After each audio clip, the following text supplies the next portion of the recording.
CNG refuelling স্টেশনে দাউ দাউ করে জ্বলছে আগুন। চোখের সামনেই পুড়ছে বাস, সিএনজি চালিত অটোরিকশা। ফায়ার সার্ভিস জানায়, বৃহস্পতিবার ভোর ৫টার দিকে ঢাকা সিলেট মহাসড়কের হবিগঞ্জের নবীগঞ্জ উপজেলার আউশকান্দি এলাকায় একটি যাত্রীবাহী বাস গ্যাস নেয়ার সময় হঠাৎ আগুন লাগে। মুহূর্তেই পাশে থাকা কয়েকটি সিএনজি চালিত অটোরিকশায় তা ছড়িয়ে পড়ে।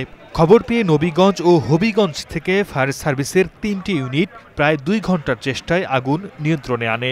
তবে এর আগেই পুড়ে ছাই হয়ে যায় ৯টি অটোরিকশা ও একটি বাস।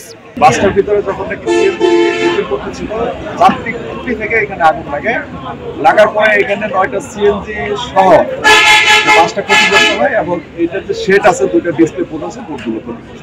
এ ঘটনায় রিফুয়েলিং স্টেশনের এক কর্মচারী আহত হয়েছেন। তাকে সিলেট ওসমানী মেডিকেল কলেজ হাসপাতালে ভর্তি করা হয়েছে।